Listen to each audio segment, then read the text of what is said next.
कि mummy papa बिगड़ गए हैं?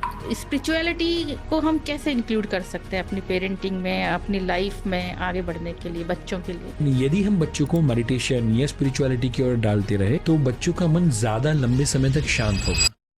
आज की इस फास्ट लाइफ में जब हम बात करते हैं लाइफ हो तो ऐसी, उस लाइफ हो तो ऐसी में हम हमेशा सोच रहे होते हैं एक आइडियल सिचुएशन हो, एक हैप्पी फैमिली हो, घर में हम घुसे तो बच्चे हंसते हुए हो, हमारा भी स्ट्रेस फ्री हो जाते हैं जब हम हंसते हुए बच्चे को फैमिली में देखते हैं। पर फैमिली की इस फास्ट लाइफ में वर्किंग पेरेंट्स हैं, न्यूक्लियर फैमिली है, फैमिली का जो सपोर्ट चाहिए बच्चे को वो उसको नहीं मिल पाता है। उसके ग्रैंड पेरेंट्स भी आजकल उसके साथ नहीं है जो उसको गाइड कर सके। अब वो स्कूल से जब थका हुआ घर आ रहा है, घर में कोई नहीं है, नैनी मिल रही है, अगर नहीं भी है तो बच्चा किससे अपनी बात कहे? उसकी जो अकेलापन है, कहीं न कहीं वो उसके अंदर एक इमोशन लेकर आता है। कई बार वो ट्रॉमा हो सकता है, कई बार वो स्ट्रेस हो सकता है, फ्रस्ट्रेशन हो सकती है। और इस फ्रस्ट्रेशन में जब उसके हँसते हुए पेरेंट्स शाम को घर में घुसते हैं, तो वो जो एनवायरनमेंट चाहिए लाइफ हो तो ऐसी वाला हमारा एक आइडियल हँसता खेलता परिवार, उसमें हम अपने बच्चों के लिए क्या कर सकते हैं? कैसे राइट। उनको इस अकेलेपन से, इस लोनलीनेस से, इस एंगर से, एंग्जाइटी से, स्ट्रेस से हम बच्चों को बचा सकते हैं? Excellent question. और ये प्रश्न आई थिंक ज़्यादातर जितनी भी मेट्रो सिटीज़ है वहाँ पर तो डेफिनेटली बहुत ही ज़्यादा रिलेवेंट है। सो एज अ पेरेंट हम दो एरिया है जहाँ पर ध्यान दे सकते हैं। वेरी फर्स्ट थिंग, क्योंकि आज मम्मी पापा दोनों का काम करना ज़रूरी हो चुका है, जी। राइट? सो ऐसे सिचुएशन में मम्मी एंड पापा पहली चीज़ कर सकते हैं कि जब भी बच्चे का स्कूल से आने का टाइम है, यदि घर पे कोई है तो वो सबसे बेस्ट है। बट यदि पॉसिबल नहीं है तो उस समय पे मैं भी वीडियो कॉल करते हुए या फ़ोन करते हुए बच्चे से आपस में थोड़ी सी 5 मिनट 7 मिनट बातचीत करें, ताकि बच्चा लोनली फील ना करे, नंबर वन। नंबर टू, जब मम्मी पापा ऑफिस से घर पे आते हैं तब जब फर्स्ट टाइम इंटरेक्शन होता है, उस समय पे पहली 4 मिनट 5 मिनट तूने होमवर्क किया कि नहीं, स्कूल कैसा था, या आज कोई कंप्लेंट तो नहीं आई, वगैरह वगैरह, वो सारी चीज़ों को दूर रखते हुए, मैंने तुझे आज पूरे दिन बहुत मिस किया है बेटा, आ जाओ, और ऐसा करके जादू की झप्पी दे दे। और उसको 2 मिनट 3 मिनट 4 मिनट, यदि हमने पर्टिकुलरली उसको स्पेसिफिकली यदि मैं कहूँ तो पर्टिकुलरली सर पे और पूरी स्पाइनल कोड के ऊपर, क्योंकि हमारे 7 चक्रास का रूट वहाँ पर आएगा, तो सहस्त्र चक्र से लेके पूरे स्पाइनल कोड के ऊपर यदि उसको हाथ घुमाए जादू की झप्पी देते हुए, तो पूरे दिन का कुछ भी फ्रस्ट्रेशन होगा, स्ट्रेस होगा, टेंशन होगा, ऑटोमेटिकली रिलीज हो जाएगा। बिकॉज माता पिता के प्यार में उतनी बड़ी ताकत है कि कोई मेडिकेशन जो काम नहीं कर सकते वो मम्मी पापा का प्यार कर सकता है। Very first thing. Second and most important thing, कि जब भी पर्टिकुलरली बच्चा हमारे सामने आता है कुछ भी वस्तु एक्सप्रेस करने के लिए, बातचीत करने के लिए, तो बच्चे की एक अपेक्षा है, क्या? वो खुद के कारण मम्मी पापा को खुश देखना चाहता है। अब यूनिवर्स में देख ले तो हर एक बच्चा वो चाहता है कि मेरे कारण मम्मी पापा खुश हो। सो मम्मी पापा का सबसे पहला काम क्या है मालूम है? बच्चे को खुश करने के लिए, बच्चे को स्ट्रेस से दूर रखने के लिए, मम्मी पापा का पहला काम है बच्चे के लिए खुद खुश होना शुरू कर दो। तो जब भी बच्चा कोई भी छोटे से छोटा काम करे, तुम्हें भी शायद आपका अनुभव रहा होगा, बच्चा साइकिल चलाए या कुछ भी करे, वो सबसे पहले मम्मी पापा को दिखाना चाहता है, हाँ। जस्ट बिकॉज उसको अपना अस्तित्व जिसके कारण है, वो दो व्यक्ति का वैलिडेशन चाहिए। तो यदि हमने बच्चे ने कोई भी काम किया एंड उसको हमने स्माइल के साथ देखा, तो वो काफ़ी है। और इसीलिए मंत्र देना चाहता हूँ, बच्चे को हमारे ज्ञान की ज़रूरत नहीं है, बच्चे को जस्ट हमारे ध्यान की ज़रूरत है। सो हम उसको क्या करना ना कैसे करना, वो सारी चीज़ों को साइड पे रखते हुए, हम वो जो कर रहा है उसको जस्ट खाली ध्यान से देखना शुरू करें। एंड वो जो कर रहा है उसको यदि हम फिजिकल वर्ल्ड में, रियल वर्ल्ड में लाइक करेंगे, तो बच्चे को इंस्टाग्राम की लाइक या फेसबुक की लाइक के पीछे जाने की ज़रूरत नहीं पड़ेगी। सो वो डिजिटल चीज़ों में या डिप्रेशन या वो सारी चीज़ों में जा रहा है जस्ट बिकॉज उसको रियल वर्ल्ड में जो लाइक मिलना चाहिए वो नहीं मिल रहा है। सो मुझे लगता है ये दो चीज़ों से डेफिनेटली पॉजिटिव रिजल्ट मिल सकता हाँ, है। ये बिल्कुल आपने सही कहा कि बच्चा डिजिटल उसमें जा रहा है, ज़्यादा से ज़्यादा मोबाइल देख रहा होता है। और वो क्या देख रहा होता है उसका भी कोई आइडिया नहीं होता, क्योंकि अकेला होता है, पेरेंट्स अकेला है, उसके साथ नहीं होते नहीं हैं। है, राइट। और उसके बाद वो एडिक्शन हो जाता है एक तरीके से। तो इस एडिक्शन बहुत बड़ा सिर दर्द है पेरेंट्स के लिए भी। और खुद आप घर में भी देखेंगे पेरेंट्स भी घुसते हैं, घुसते ही उनको अपने बहुत सारी चीज़ें याद आती हैं और वो अपना मोबाइल वगैरह देख रहे होते हैं। तो एडिक्शन पेरेंट्स में भी है। तो दोनों ही इस चीज़ को दूर कैसे कर सकते हैं? एक्सेलेंट। सो पहली चीज़ जो हम ध्यान में रखें, एटलीस्ट, क्योंकि आज social media and internet and mobile ये चीज़ें ज़रूरी है फॉर द प्रोफेशनल लाइफ। शायद लोग ये फैमिली को खुश रखने की पॉडकास्ट भी अपने मोबाइल से या कैमरे से या काइंड ऑफ फ़ोन या टैबलेट उसी से देख रहे होंगे। बिल्कुल। सो ये चीज़ को नंबर वन हम अवॉइड नहीं कर सकते आज के समय में। वो अब काइंड ऑफ नेसेसिटी हो चुकी है आज हर एक फैमिली की। बट एक चीज़ का हम ख्याल ये रख सकते हैं, एंड दैट इज़ कि टेक्नोलॉजी के कारण दूर के लोग काफ़ी करीब आ गए हैं। Because of YouTube, because of Facebook, because of WhatsApp, because of video call, दूर के लोग काफ़ी करीब आ गए हैं। बट प्रॉब्लम यह है कि करीबी लोग काफ़ी दूर हो गए हैं। ये तो बिल्कुल जो फैक्ट है। फैमिली मेम्बर्स थे वो दूर हो गए हैं। सो टेक्नोलॉजी वो सबसे बेस्ट है। कब? कि जब हमें प्रोफेशनल लाइफ के लिए कोई काम करना है, हमारा मैसेज है, हमारा प्रोडक्ट है, हमारा सर्विस है, वो दुनिया तक पहुंचाना है, उसके लिए इंस्टाग्राम, उसके लिए यूट्यूब वो सबसे बेस्ट प्लेटफॉर्म है। But when it comes to the family life, हम वो ब्रेक मारे, हम वहाँ पर घर पे आने के बाद स्क्रीन का कम से कम इस्तेमाल करें।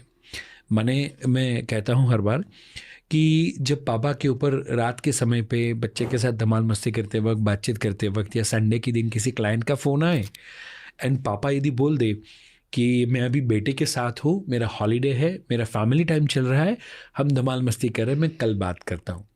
तो यदि पापा को ऐसा कहते हुए जो बच्चे ने सुना हुआ है, तो यही बच्चा जब कॉलेज में जाएगा और वो मम्मी पापा के साथ टाइम स्पेंड कर रहा होगा और उसके फ्रेंड का फ़ोन आएगा तो बोलेगा नहीं, मैं बाद में बात करता हूँ, मम्मी पापा के साथ फैमिली टाइम स्पेंड कर रहा हूँ। सो हम फैमिली टाइम को, और स्पेसिफिकली सभी लोगों का जो फैमिली टाइम है उसको प्रायोरिटी देना शुरू करें। राइट? क्योंकि हमें लगता है कि फैमिली मेम्बर ही तो है, तो हम टेकन फॉर ग्रांटेड कर लेते हैं। क्योंकि आज के समय में संस्कार देने के लिए और ज़्यादा चीज़ें नहीं हैं, फैमिली को यूनाइटेड होना ज़रूरी है। तो घर पे आने के बाद हो सके उतना काइंड ऑफ इंटरनेट या इंस्टाग्राम या वो सारी चीज़ों का हम कम इस्तेमाल करें। नंबर 2, डिवाइस फ्री डिनर रखें।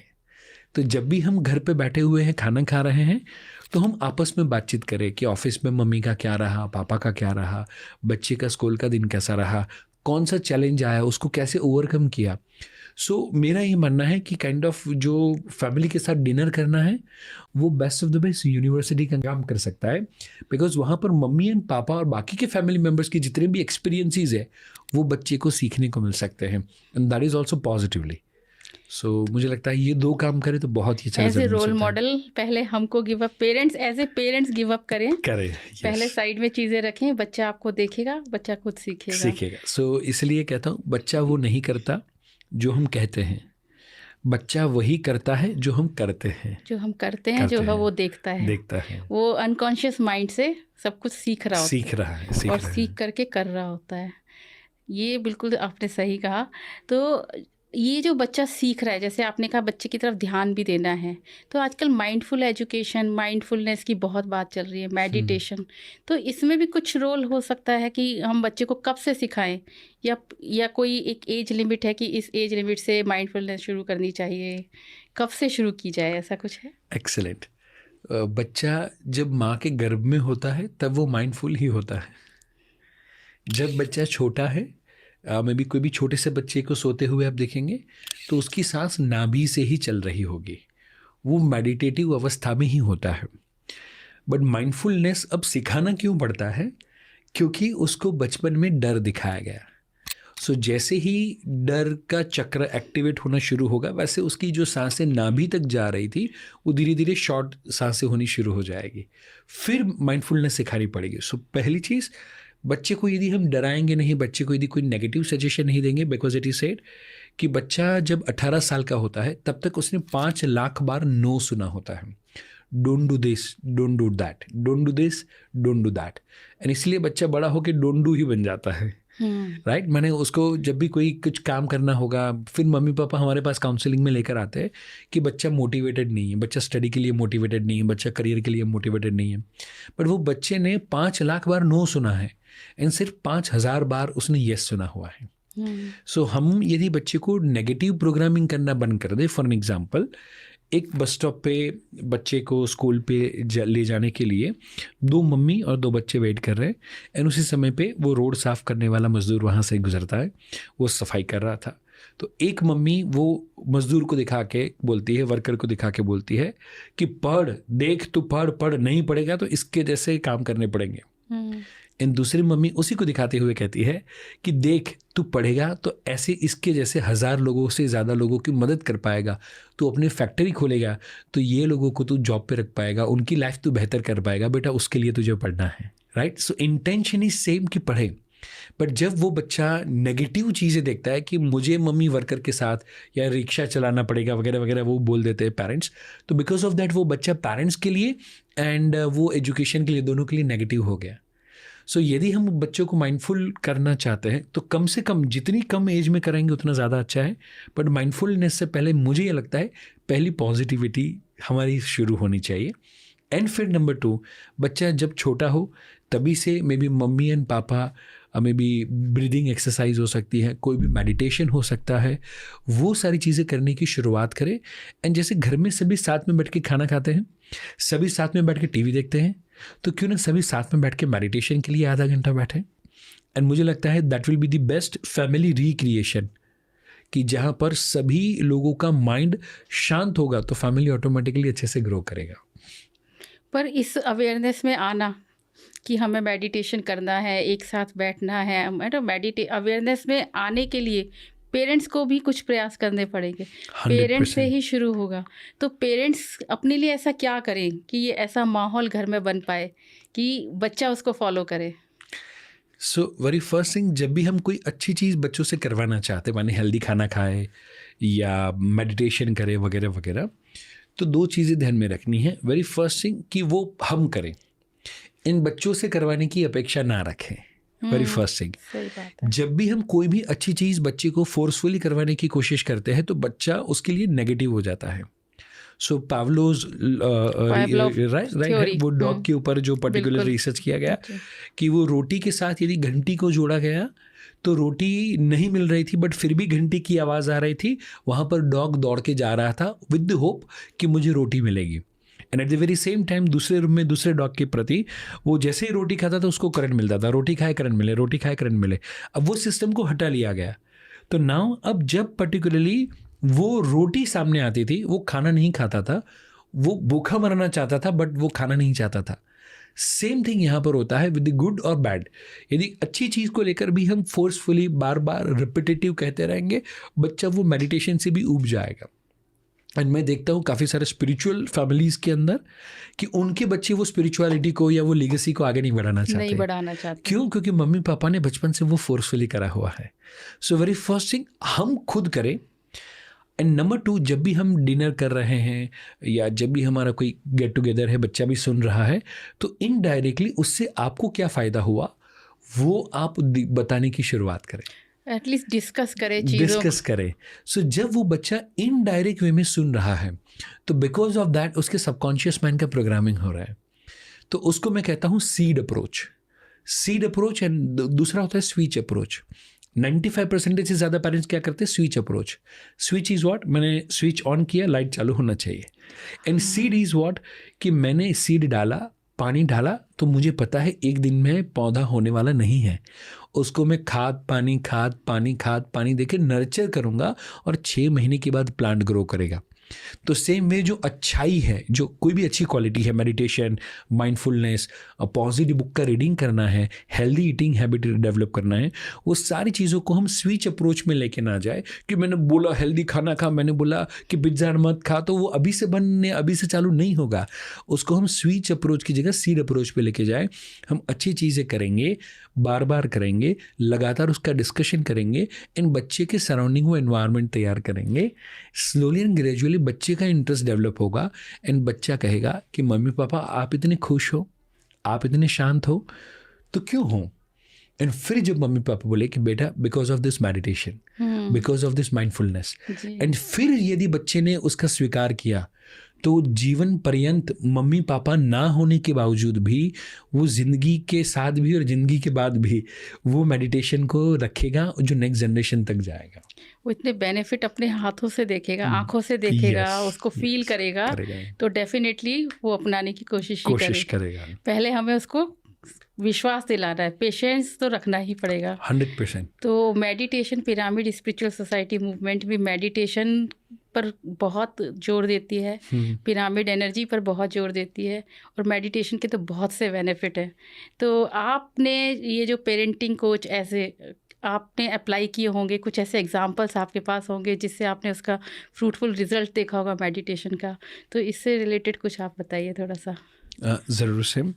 सो वेरी फर्स्ट थिंग, जैसे मेरा और मेघा मेरी वाइफ दोनों का पर्टिकुलर मेडिटेशन करना या अध्याय के आने से पहले का गर्भ संस्कार, वो सारी चीज़ों को फॉलो करना, हवन वगैरह करना, मेडिटेशन वगैरह करना, एंड बिकॉज ऑफ दैट हमने हमारे सन के अंदर भी काफ़ी ज़्यादा पॉजिटिविटी देखी हुई है। At the very same time काफ़ी सारे पेरेंट्स जो कंप्लेन लेकर आते हैं कि कंपैरेटिवली बच्चा ADHD है या ADD है, काइंड ऑफ बच्चा एक जगह पर बैठ नहीं पाता, बहुत ज़्यादा हाइपर एक्टिव है, वो बच्चों को भी जब मेडिटेशन करवाया जाता है तो वो बच्चों के अंदर भी जो मेडिकेशन से चेंज आए उससे ज़्यादा positive change comparatively through meditation आते हैं। And at the very same time जो रिसर्च शो करता है कि जनरली बच्चों का जो ये सारे चैलेंजेस आ रहे हैं जस्ट बिकॉज कि बच्चों का ब्रेन का जो फ्रंटल लोब है एंड जो प्री फ्रंटल लोब है, जो डिसीजन मेकिंग को लेकर काम करता है, what is good and what is bad, वो हमें ये दर्शाता है। और पीछे के जो 3 लोब्स है called the kind of PTO, that is the parietal lobe, temporal lobe and occipital lobe, ये ब्रेन का इनपुट सिस्टम है जहाँ से सारा डेटा अंदर जाता है, राइट। सो उस समय पे जो एक बच्चा है या टीनेज बच्चा है, उसको what is good and what is bad वो समझ में नहीं आता है, इसलिए उसके दोस्त उसको कोई गलत चीज़ दिखाएंगे तो वो खाना या वो पीना चाहेगा, या वो ड्रग्स या स्मोकिंग या ड्रिंकिंग कुछ भी हो सकता है। क्यों? क्योंकि what is good and what is bad, वो जो सोचने वाला हिस्सा है उसको डेवलप होते होते 18 से 20 साल हो जाते हैं। बट रिसर्च ये शो करता है कि जो समय पे व्यक्ति मेडिटेशन करता है तो उसका सीधा इफेक्ट उसके pre frontal and frontal lobe को डेवलपमेंट के ऊपर होता है। सो यहाँ पर न्यूरॉन्स एक्टिवेट होते हैं, वाइब्रेट होते हैं, जिसको शायद हमारे ऋषि मुनियों ने थर्ड आई कहा हुआ था, राइट। एंड आज का जो साइंस है वो उसको फ्रंटल लोब कहता है कि ये न्यूरॉन्स एक्टिवेट होते हैं, रिचार्ज होते हैं, because of that what is good and what is bad, माने हंसा किए न्याया, हंस किए न्याय इज व्हाट, हंस को यदि हमने एक पर्टिकुलरली कटोरी के अंदर पानी और दूध दोनों दिया तो हंस क्या करेगा, सिर्फ और सिर्फ दूध पिएगा, पानी को छोड़ देगा। माने जो गुड है उसको ले लेगा, जो बैड है उसको छोड़ देगा। सेम वे यदि बच्चे ने मेडिटेशन किया हुआ है, उसका मन यदि शांत है तो वो समाज में जाएगा, खराब चीज़ें देखेगा, वो रहने वाली है, उसको हम मिटा नहीं सकते, बट वो खराब चीज़ों को खुद के जीवन के लिए चूज कभी नहीं करेगा। उसके लिए मेडिटेशन अत्यंत ज़रूरी है। ये समझदारी उसमें आ जाती है और बहुत जल्दी आ जाती है मेडिटेशन। यस, अदरवाइज 20 साल लगेंगे, 20 साल लगेंगे। बट यदि मेडिटेशन करेगा तो आने वाले 4 से 6 महीने में पेरेंट्स डेफिनेटली बच्चों के अंदर पॉजिटिव चेंज देखेंगे। हाँ, तो जैसे आप बता रहे थे कि गर्भाधान संस्कार होता है, तो ये जो पेरेंटिंग है ये बच्चा इस दुनिया में आए उसके बाद से शुरू करनी चाहिए, या गर्भ धारण करने से पहले से शुरू करनी चाहिए, या गर्भ धारण का जो समय है वो जो 9 मंथ का ड्यूरेशन है उसमें भी करनी चाहिए? वेरी फर्स्ट थिंग, अभी जो परिस्थिति हो जहाँ से अवेयरनेस आए वहाँ से शुरू करनी चाहिए। सो यदि हमारी कम्युनिटी में या व्यूअर्स में जिनका पर्टिकुलर बच्चों का प्लानिंग चल रहा है या शादी हुई है तो उनको तब से शुरुआत करनी चाहिए। अब बच्चा बड़ा हो चुका है तो उनको ऐसा टेंशन नहीं लेना चाहिए कि मेरा बच्चा तो 5 साल का हो गया, उसको गिल्ट फील नहीं करना चाहिए। गिल्ट की जगह पर ग्रेस होना चाहिए, बिल्कुल, कि अभी मुझे अब पता चला, थैंक गॉड कि मेरा बच्चा 15 साल का नहीं है ना। और 15 साल का यदि है बच्चा और आप अभी देख रहे हैं तो don't worry, be thankful, be graceful कि मेरा बच्चा 25 का तो नहीं है। सो वेरी फर्स्ट थिंग, जहाँ से हो, जहाँ से पता चले वहाँ से शुरुआत करनी चाहिए। बट यस, जो लोग प्लान कर रहे हैं उनको मैं डेफिनेटली रेकमेंड करूँगा कि मदर एंड फादर का शांत होना बेहद ज़्यादा ज़रूरी है, peaceful and meditative state of mind में होना बहुत ज़्यादा ज़रूरी है। नंबर 2, हम जो सोल को लाना चाहते हैं, राइट, जैसे हम खाना खाने से पहले भी यदि कोई रेस्टोरेंट में जाए उससे पहले हम कोई भी गेस्ट को या सामने वाले व्यक्ति को पूछेंगे कि आप कौन सा क्यूजिन खाना चाहते हैं, साउथ इंडियन खाना चाहते हैं, पंजाबी खाना चाहते हैं, क्या खाना चाहते हैं, अकॉर्डिंगली वो जगह पर जाएंगे। तो सोचिए एक समय का एक डिनर भी हम चूज़ करते हैं कि कौन सा क्यूजिन चाहिए, तो एक ऐसी सोल जो हमारे घर में हमारे साथ रहने वाली है कई सालों तक, जिसको हम हमारे जीवन का सारा पैसा, सारी खुशियाँ, सब कुछ मानने वाले हैं और उसको देने वाले हैं, वो बच्चे के लिए क्या हमें चूज़ नहीं करना चाहिए? So very first thing, number 1, mummy papa meditative रहे, माने शांत हो, कूल डाउन होते हुए पॉजिटिव माइंड के साथ अपने बच्चों के अंदर कौन कौन सी क्वालिटी चाहते हैं वो सबसे पहले लिखे। नेगेटिव नहीं चाहिए वो नहीं, जो पॉजिटिव चाहिए वो लिखे। एंड उसको लेकर जैसे journal writing type, journal, yes, affirmation देना। यस, हाँ। एंड वो करने के बाद वैसा कोई व्यक्ति यदि उनके माइंड में आता है तो उसकी वो क्वालिटी या उसका वो पिक्चर माइंड में क्रिएट करे एंड वो रोज़ विजुलाइज करे, या रोज़ मम्मी पापा दोनों हाथ मिलाते हुए, राइट, वो रोज़ रात को सोने से पहले वो कहे कि हम ऐसी सोल को इनवाइट करते हैं, हम अट्रैक्ट करते हैं। Thank God, thank you God कि आपको, हमें ऐसी सोल को आप हमारे साथ हमारे जीवन में भेज रहे हो। एंड देन आफ्टर यदि मम्मी पापा प्लान करेंगे तो डेफिनेटली हमें पॉजिटिव सोल हमारे जीवन में आएगी। एंड देन आफ्टर पेरेंटिंग की शुरुआत होती है। सो इट इज़ नॉट कि जस्ट हमने आटा अच्छा गुना तो रोटी या पराठा अच्छा बनेगा, उसके बाद भी प्रोसेस। काफ़ी सारे पेरेंट वैसा सोचते हैं कि हमने खाली उतना कर लिया फिर हो गया। नो, उसके बाद में अच्छी सोल आई, बट जैसे एक अच्छी गाड़ी आ जाए फिर उसका अच्छा सर्विसिंग एंड अच्छा मेंटेनेंस भी होना ज़रूरी है। सो उसके बाद में पर्टिकुलरली सर्विस एंड मेंटेनेंस वाला पार्ट होगा। बट यस, गर्भ संस्कार करेंगे तो अच्छी वाली गाड़ी होगी, स्ट्रॉन्ग कार होगी, तो मेंटेनेंस के बाद भी वो लंबे समय तक चल पाएगी। सो उसके लिए ज़रूरी है कि हम गर्भावस्था से ही फोकस करें एंड लेटर ऑन फिर मेंटेनेंस एंड सर्विसेज के लिए पेरेंटिंग की टिप्स के ऊपर फोकस करें। तो इस ड्यूरेशन में क्या करना चाहिए जब आप गर्भ आपने धारण कर लिया? अब गर्भ धारण करने में हम ऐसा क्या करें कि एक अच्छा, जो हम एक आइडियल चाइल्ड चाहते हैं वो हमारे अंदर आए और हम उसको जन्म दे सकें?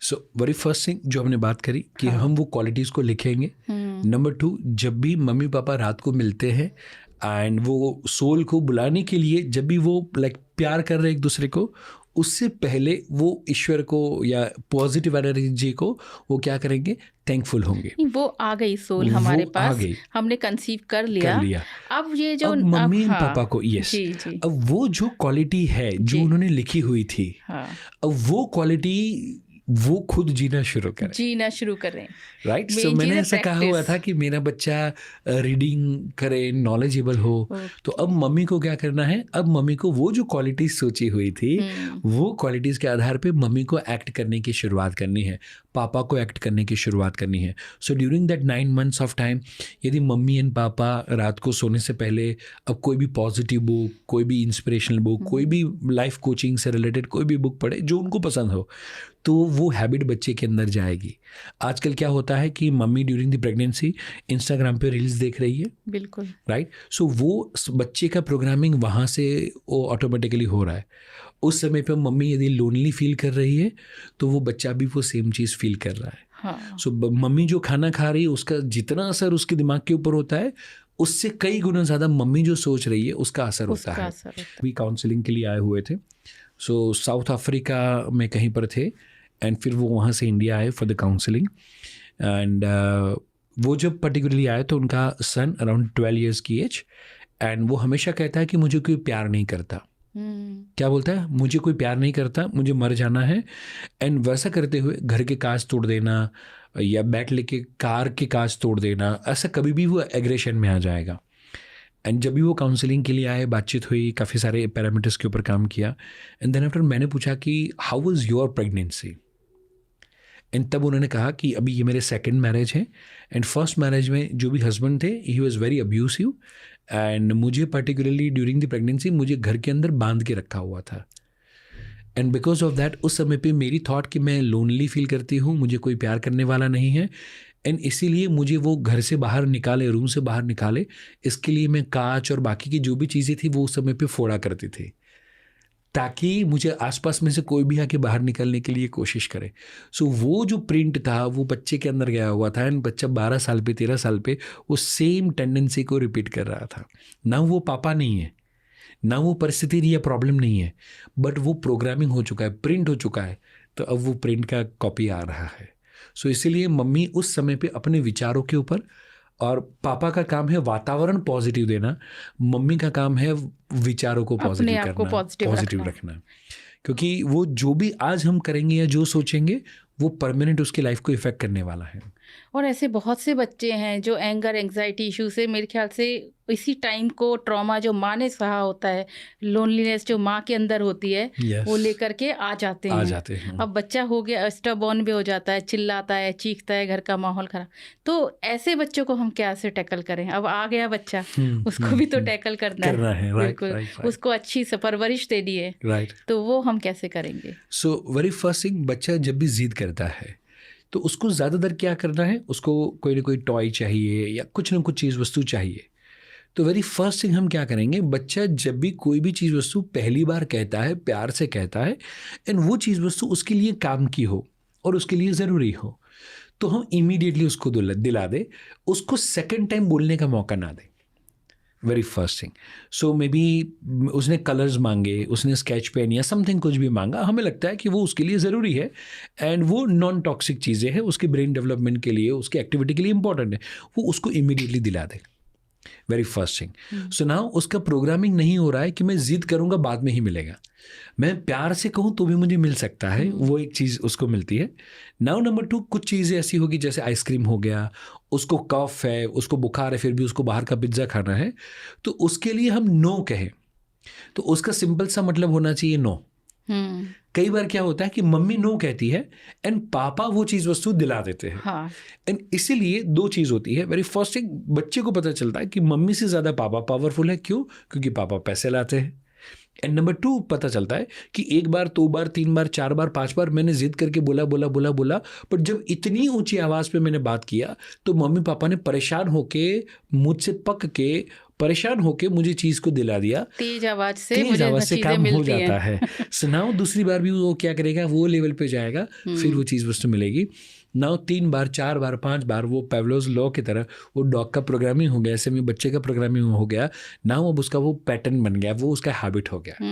सो अब हम बच्चे को क्या कहेंगे कि बेटा आप जब ऊंची आवाज़ में बात करते हो मुझे समझ में नहीं आता, आप जब ऊंची आवाज़ में बात करते हो तो समझो मुझे आपको वो चीज़ वस्तु दिलाने की इच्छा नहीं होती। सो इसीलिए घर में हमारा रूल है कि हम प्यार से बात करेंगे, आराम से बात करेंगे। तो बेटा आप यही चीज़ को मुझे प्यार से बता सकते हो। बच्चे को भी लिमिट करना जरूरी है। लिमिट करना ज़रूरी है। सो वेरी फर्स्ट थिंग कि वो हम उसको दिलाए नहीं। एंड नंबर 2, हम उसको बोलेंगे कि बेटा ऊंची आवाज़ में बात करोगे तो कभी नहीं मिलेगा, इंस्टेड ऑफ प्यार से बात करो तो हम आपको वो चीज़ दिलाएंगे। सो यदि उसने प्यार से बात की, हमने वो चीज़ उसको दिलाई, तो ना उसका पॉजिटिव प्रोग्रामिंग हो रहा है। और एक्चुअली कई बार बच्चों की जो जिद होती है, तो बच्चे की वो चीज़ चाहिए, उसकी जिद है, उसके सामने मम्मी पापा को नहीं दिलाना वो भी तो जिद है। Yes or mummy no? पापा भी जिद्दी है। मम्मी पापा भी जिद्दी है। वो जिद तभी टिकेगी जब सामने जिद हो, प्यार तभी टिकेगा जब सामने से प्यार हो, गुस्सा भी तभी टिकेगा जब सामने से कोई गुस्सा करने वाला हो। तो बच्चा जिद कर रहा है, उसका मतलब क्या है कि सामने भी कोई टिकी हुई जिद है। तो वहाँ पर थोड़े से हम लेट डाउन करें तो बच्चा भी लेट डाउन करेगा ही करेगा। और हम पहले से घर के अंदर नियम बनाए कि बेटा हम आपस में हमेशा प्यार से और रिस्पेक्टफुली बात करते हैं, बट वो सेम चीज़ मम्मी पापा को भी बच्चे के लिए फॉलो करनी है। सो मम्मी पापा भी बच्चे से रिस्पेक्टफुली बात करेंगे तो वो बच्चा भी आपस में रिस्पेक्टफुली बात करेगा ही करेगा। और ऐसी ये जो सिचुएशन है डोमेस्टिक वायलेंस जहाँ पर ज़्यादा होती है, हस्बैंड वाइफ के वहाँ रिलेशंस पर सबसे ज़्यादा इफेक्ट होता है। अच्छे नहीं होते हैं और चीज़ें कंट्रोल नहीं होती हैं, वाइफ हस्बैंड की नहीं सुन रही, हस्बैंड वाइफ की नहीं सुन रहा, वहाँ ज़्यादा प्रॉब्लम होती है। 100%। एंड इसलिए मैं कहता हूँ ज़्यादातर कई बार मम्मी बनने के बाद वाइफ बनना भूल जाती है एंड पापा बनने के बाद हस्बैंड बनना भूल जाते हैं। एंड इसीलिए वो बच्चा कैसा, कोई मुझे पूछे कि बच्चा कैसा, तो मैं कहूँगा बच्चा आपकी रिलेशनशिप से आया है, तो बच्चा कैसा आपकी रिलेशनशिप के जैसा। सो यदि रिलेशनशिप स्ट्रांग होंगे, बॉन्डेशन स्ट्रांग होगा, टीम वर्क होगा, तो बच्चा भी ऑटोमेटिकली अच्छा हो ही जाएगा। सो उसके लिए बेहद ज़्यादा ज़रूरी है कि मम्मी एंड पापा का रिलेशनशिप अच्छा हो। इन केस आर्ग्यूमेंट होती है तो 2 चीज़ हम ध्यान में रखें। वेरी फर्स्ट थिंग कि मम्मी पापा के बीच में आर्ग्यूमेंट हुई एंड वो बच्चा देख रहा है तो उसके ऊपर साइकोलॉजिकली बहुत ज़्यादा नेगेटिव इफेक्ट होता है। बट उसको अवॉइड करने के लिए हम क्या कर सकते हैं? 2 चीज़ें। वेरी फर्स्ट थिंग कि जब भी ऐसा कुछ होता है, डिफरेंस ऑफ ओपिनियन आता है, तो वहाँ पे रुक जाए, और जब बच्चा स्कूल पे जाए या हम दोनों वॉक पे चले जाए husband and wife, and then after हम आपस में बात कर ले कि भाई मेरा ऑप्शन ये है, आपका ऑप्शन ये है, पर मुझे लगता है हम ये करेंगे ज़्यादा फ़ायदा होगा बच्चे के लिए, फैमिली के लिए। वैसा हम डिस्कस करें, आर्ग्यू ना करें, number 1। And number 2 and most important thing, जैसे ही पर्टिकुलरली इन केस गुस्से में बात कर लिए, ऊंची आवाज़ में बात हो गई, बच्चे ने देख लिया, तो ना उसके बाद में हम इमीडिएटली बच्चे के पास जाए, दोनों हाथ पकड़ते हुए जाए और कहे कि बेटा मे बी शायद मम्मी या पापा ने गुस्से में वैसी बात बोली हो सकती है जो शायद मम्मी पापा मीन नहीं करते, राइट? जैसे आप और बहन के बीच में भी लड़ाई झगड़ा हो जाता है और ऊंची आवाज़ में आप बोल देते हो कि तू मेरी बहन नहीं है या तू मेरे अच्छी मम्मी पापा नहीं हो, वगैरह वगैरह बोल देते हो। सेम वे शायद मम्मी पापा भी गुस्से में ऐसा कुछ बोल गए हो, तो बेटा सॉरी, एंड अभी हमारे बीच में कुछ नहीं, उस समय पे गुस्सा था तो हमारी बात हो गई थी, देखो मम्मी पापा ने जादू की जप्पी दी थी। वैसा करते हुए एक बार प्यार कर ले, तो जो भी नेगेटिविटी आई हुई थी उसके मन में, वो धीरे धीरे वो वॉश आउट हो जाएगी, तो कॉन्सेप्ट चेंज हो जाएगा, चेंज हो जाएगा, नहीं तो बनने जा रहा था वो वहीं पर रुक जाएगा। यस। तो हम जैसे देखते हैं कि घर का एनवायरनमेंट है, बच्चे उससे सीख रहे हैं और ये नहीं मानने को तैयार होते कि बच्चे हमसे सीख रहे हैं, फिर हम कंपेयर करते हैं, साथ की फैमिली का बच्चा इतना आगे जा रहा है, इतना अच्छा है, फिर हम उसको चैलेंज भी देते हैं, आप नहीं कर पा रहे हो, तो फिर बच्चे के अंदर कहीं ना वो क्या होता है, इंट्रोवर्ट है, अंदर से तो घुट रहा है और वो बोल भी नहीं पा रहा। तो मैंने अपने कॉलेज में खुद देखा है कि बच्चे आते हैं, घर में उनके पेरेंट्स कहते हैं कि बच्चा बहुत अच्छा है, पर जब भी जहाँ प्रूफ करने की बात आती है बच्चा चुप रहता है, कुछ बोल नहीं पाता है। उससे पूछो भी कि आपकी स्ट्रेंथ क्या है, तो स्ट्रेंथ तो छोड़ो, अपनी वो ये बोलेगा मैं बोल नहीं पाता, मैं खुल नहीं पाता। तो इन बच्चों को हम कैसे आगे ले जा सकते हैं, क्या कर सकते हैं? पहली चीज़ इसमें मम्मी पापा का सबसे इम्पोर्टेंट रोल ये है कि बच्चों का कंपैरिजन कभी ना करें।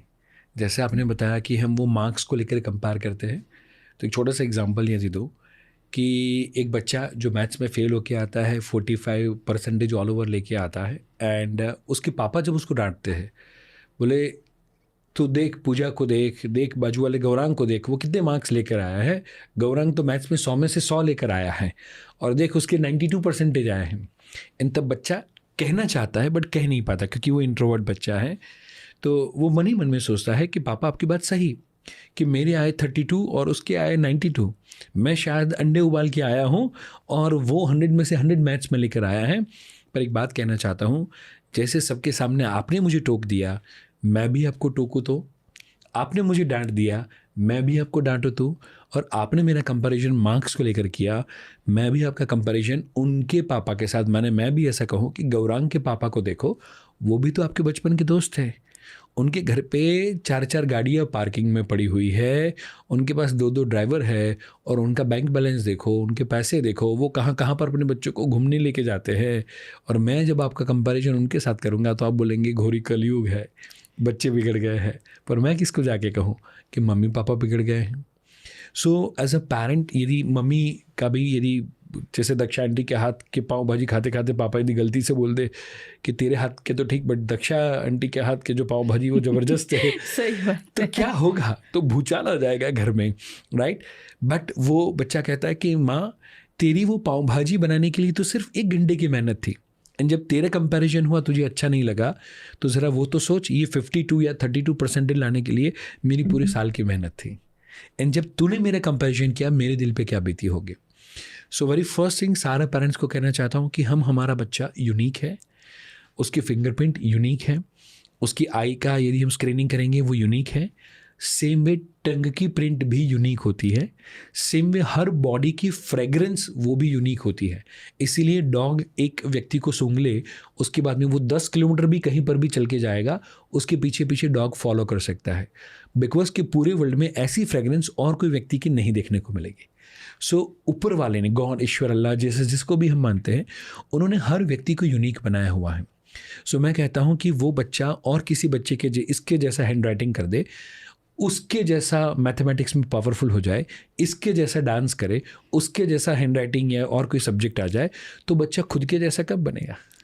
इसलिए बच्चे के अंदर जो खूबी है, इसलिए शास्त्रों में भी कहा, भगवद गीता में कहा है, प्रकृति ही क्रियमाणानि कर्माणि सर्वशः, हर एक व्यक्ति अपनी प्रकृति के अनुसार काम करता है। सो मंकी है, वो एक पेड़ से दूसरे पेड़ पे कूदेगा, खरगोश है वो ज़मीन पे कूदेगा, वो प्रकृति का हमने स्वीकार किया है। सेम वे मम्मी पापा के तौर पे यदि हमने हमारी बच्चे की प्रकृति का स्वीकार कर लिया कि मेरा बच्चा ऐसा है, तो वो शांत होगा, तो वो हैप्पी होगा, तो वो अपने आप अच्छे से परफॉर्म कर पाएगा। एंड कई बार मुझे मम्मी पापा कहते हैं कि वो तो उसकी जो कैलिबर है, उसकी कैपेसिटी के अनुसार काम नहीं कर रहा है, उसके लिए हम कंपैरिजन कर रहे हैं, उसके भले के लिए कंपैरिजन कर रहे हैं। तो मैं भी तो वही कहना चाहता हूँ, आप अच्छा खाना बनाएं, उसके लिए हस्बैंड कंपैरिजन कर रहे हैं आपका और किसी की वाइफ के साथ, तो क्या आपको अच्छा लगेगा? बोले आप आपकी कैपेसिटी के अनुसार खाना नहीं पका रही हो, उसके लिए कंपैरिजन करें, आपको मोटिवेट करने के लिए क्या अच्छा लगेगा? Comparison as a human being हमें ज़रा भी अच्छा नहीं लगेगा। एंड इसीलिए बच्चे को मोटिवेट करने की जगह कंपैरिजन डीमोटिवेट कर देता है। बहुत बार ऐसा ही होता है। राइट, मोटिवेशन रीइंफोर्समेंट हो पर पॉजिटिव हो। पॉजिटिव होना चाहिए। बिल्कुल। Yes yes. तो ये इंट्रोवर्ट बच्चे को मोस्टली पेरेंट्स यही चाहते हैं एक्सट्रोवर्ट हो, अपने आप को एक्सप्रेस करे, हर जगह अच्छी फील्ड में जाए। करें। तो ये मोस्टली बच्चे पर यही रहते हैं कि हम नहीं, इवन टीनेजर्स की भी यही प्रॉब्लम है, या वो सोचते हैं कि हम जैसे हैं अपने पोटेंशियल को नहीं दिखा पाते, एक्सप्रेस नहीं कर पाते, इंटरव्यूज़ फेस नहीं कर पाते। तो ये जो एक कॉन्फिडेंस है वो बच्चों में कैसे ला सकते हैं? एक्सेलेंट। सो इसमें हम दो बातों पे ध्यान दे रहे हैं। वेरी फर्स्ट थिंग कि एक इंट्रोवर्ट और number 2 and that is confident, दो चीज़ वस्तु है। सो इंट्रोवर्ट होना अलग बात है एंड कॉन्फिडेंट होना अलग बात है।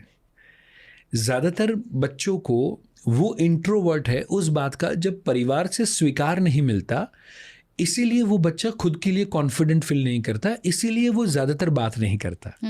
अदरवाइज मैं बहुत ही इंट्रोवर्ट पर्सन हूँ, राइट। वैसे जितने भी सारे बड़े बड़े लोग या बड़े बिजनेसमैन या किसी को भी आप मिलेंगे, उनको कहेंगे कि आप छुट्टियों में क्या करना चाहते, तो ज़्यादातर कहेंगे हम अकेले रहना चाहेंगे, शांति से अपना समय बिताना चाहेंगे, तो वो भी इंट्रोवर्ट होते हैं। बट फिर भी वो अपनी बातों को रख पाते हैं, क्यों? क्योंकि वो कॉन्फिडेंट होते हैं। सो दो चीज़ कहना चाहूँगा। वेरी फर्स्ट थिंग, हम जब बच्चों का और किसी बच्चे के साथ कंपैरिजन करते हैं कि वो ऐसा बोल रहा है, वो वैसा बोल रहा है, वो अच्छा है बोलने में, वो अलग बात है, वो कॉन्फिडेंट है। बट यदि बच्चा इंट्रोवर्ट है, तो आपने जैसे पूछा कि वो करियर कैसे बनाएगा, लाइफ में आगे कैसे बढ़ेगा। सो बच्चे के लिए करियर है, करियर के लिए बच्चा नहीं है।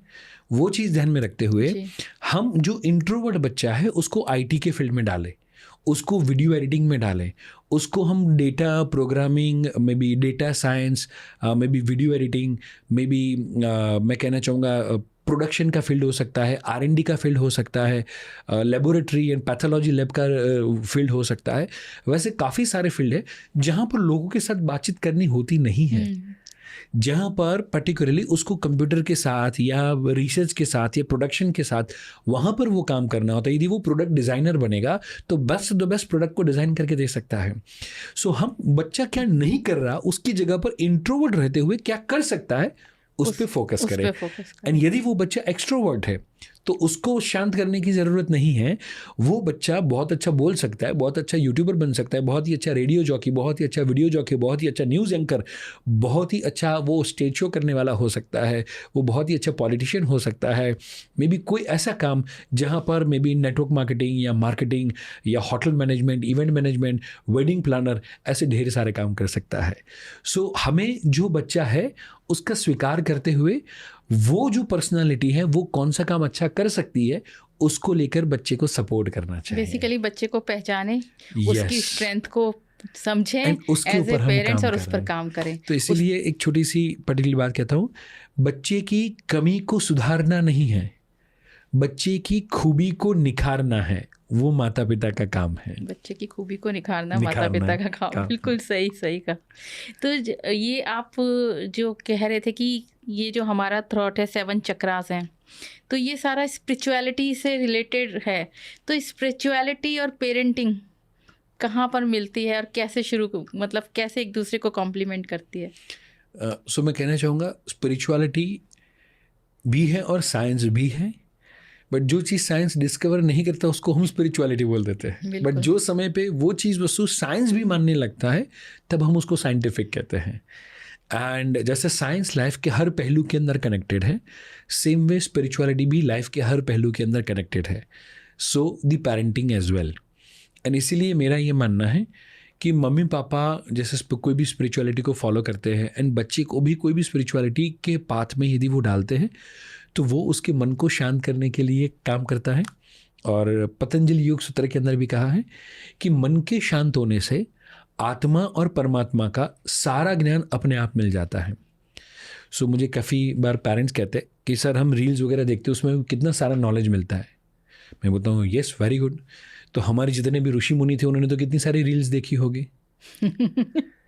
राइट उन्होंने एक भी रील नहीं देखी थी, उन्होंने गूगल पे एक भी आर्टिकल नहीं पढ़ा था, एक भी व्लॉग या ब्लॉग कुछ देखा नहीं था, ना ही पढ़ा था, पर फिर भी उनके पास नॉलेज था। क्यों? क्योंकि उनका मन शांत था। एंड इसलिए मैं कहना चाहूँगा, मे बी आपका भी अनुभव होगा और हमारे व्यूअर्स का भी, कि जब हमारा मन शांत होता है, मे बी टॉयलेट के वक्त या शावर के वक्त, तभी हमें मैक्सिमम आइडियाज़ आते हैं, तभी हमारा माइंड पॉपअप करता है। लाइफ के काफ़ी सारे सॉल्यूशन ज़्यादातर लोगों ने या तो बालकनी में या तो टॉयलेट में या तो शावर के वक्त निकाले होते हैं, जस्ट बिकॉज उस समय पे मन शांत हो चुका है। एंड यदि हम बच्चों को मेडिटेशन या स्पिरिचुअलिटी की ओर डालते रहे तो बच्चों का मन ज़्यादा लंबे समय तक शांत होगा, तो नॉलेज अपने आप मिल जाएगा। So it is not about information, it is about knowledge, जो हमें लाइफ में काम में आता है। सोशल मीडिया से एंड बुक से हमें जो मिलता है वो इन्फॉर्मेशन मिलता है, वो इन्फॉर्मेशन जिसका उपयोग बच्चे नहीं कर पाते। तो बच्चों को स्पिरिचुअलिटी की तरफ हम कैसे ले जा सकते हैं? मेडिटेशन से या प्रैक्टिस करके? किस तरीके से हम आज के बच्चे स्पिरिचुअल टर्म को ऐसे लेते हैं कि उनके काम की चीज़ नहीं, खास तौर पे टीनेजर्स हों जिनको बहुत ज़रूरत है इस समय, कि अगर हम शुरुआत से ये समझने लगें कि माइंड भी है, बॉडी भी है, सोल भी है, और इन तीनों पर अगर हम काम करते हैं तो हम और अच्छा कर सकते हैं right? चाहे वो फिजिकल वर्ड हो, फिर बाद में दूसरा वर्ड हो। तो स्पिरिचुअलिटी को हम कैसे इंक्लूड कर सकते हैं अपनी पेरेंटिंग में, अपनी लाइफ में आगे बढ़ने के लिए, बच्चों के लिए? राइट। सो स्पिरिचुअलिटी मेरे हिसाब से मैं 2 एरिया को लेना चाहूँगा। वेरी फर्स्ट थिंग कि मैंने मेरे स्पिरिट को जाना is spirituality, very first thing. And number 2, मेरे अंदर जो स्पिरिट है उससे मैं और किसी की मदद कर पाऊँ और किसी का भला कर पाऊँ, माने मैं किसी का बुरा ना करूँ और मैं किसी का भला करूँ, वो कोई भी धर्म हो, कहीं पर भी हो, स्पिरिचुअलिटी ये एक चीज़ को मानेगी। और नंबर 2, मैं खुद के स्पिरिट को जानूँ, मैं कौन सी चीज़ से स्पार्क होता हूँ, कौन सा मेरा कीक है वो मैं जानूँ। वो 2 चीज़, कोई भी धर्म, कोई भी रिलीजन, ये 2 चीज़ वस्तु को एक्सेप्ट करेंगे और सभी लोगों में ये 2 चीज़ कॉमन मिलेगी। बाकी की चीज़ें ऊपर नीचे हो सकती है, बट ये 2 चीज़ रहेगी। So now as a mother, as a father, हम क्या करें? वेरी फर्स्ट थिंग, बच्चे का कौन सा स्पिरिट है, बच्चा कौन से काम को सबसे ज़्यादा एंजॉय करता है। माने मम्मी पापा बोलते हैं मेरा बच्चा फुटबॉल खेलता है तो खाना भी भूल जाता है, पीना भी भूल जाता है, उसको खिलाना पड़ता है, उसके पीछे पीछे भागना पड़ता है। मैं बोलता हूँ very good, that is his spirit. कोई बच्चे ड्राइंग करते वक्त या पेंटिंग करते वक्त खो जाते हैं। मैं कहना चाहता हूँ बच्चे का ऐसा आधा घंटे का, 1 घंटे का टाइम ज़रूर से होना चाहिए जहाँ पर बच्चा खो जाए, उसको खाने पीने का एहसास ना हो, वो खुद के अंदर खोया हो, तब जाके वो अपने रियल स्पिरिट को जान पाएगा। Very first thing. सो बच्चे को आधा घंटा, 1 घंटा, 1.5 घंटा, जो भी बच्चे की एज हो और बच्चे के पास टाइम हो, अकॉर्डिंगली बच्चे को वो फ्री विल टाइम देना चाहिए कि जहाँ पर वो बच्चा अपने आइडियाज़ को एक्सप्लोर कर पाए एंड कोई ना कोई एक्टिविटी कर पाए, तो वहाँ से वो अपने स्पिरिट को जान पाएगा। एंड नाउ नंबर 2, बच्चे के अंदर कोई भी, जैसे गाय को घास डालना या डॉग को रोटी खिलाना या और कोई भी गरीब व्यक्ति को कुछ देना, समथिंग, वैसी कोई भी हैबिट हम डालने की शुरुआत करें तो बच्चे के मन में एक चीज़ होगी जो आजकल के बच्चे में भी शायद पेरेंट्स के पैसों की वैल्यू नहीं करते, जो चीज़ वस्तु देते हैं उसकी वैल्यू नहीं करते, जस्ट बिकॉज कि वो चीज़ वस्तु का एक्सपोजर नहीं है, जिसे हम कहेंगे स्कैरसिटी। सो हमारे पेरेंट्स ने काम किया था सर्वाइवल के लिए, हमने सबने काम किया सक्सेसफुल होने के लिए, और हमारे बच्चों को गाड़ी के लिए, एसी के लिए में भी काम करने की ज़रूरत ही नहीं है, इसलिए उनको काम करना है सेटिस्फैक्शन के लिए। तो पहले काम हुआ सर्वाइवल, फिर सक्सेस, अब ना उनको काम करना है सेटिस्फैक्शन के लिए। अब वहाँ पर उनके पास गाड़ी, एसी, जो नॉर्मल सुख सुविधाएं जो हमारे लिए सपना था, वो उनके पास तो डे 1 से है, तो वो काम क्यों करे? तो उसके लिए चाहिए बच्चों को जीवन का पर्पस, कि मैं, मेरे पास जो स्पिरिट है, मेरे पास जो अच्छाई है, उससे किसी की मदद करूं।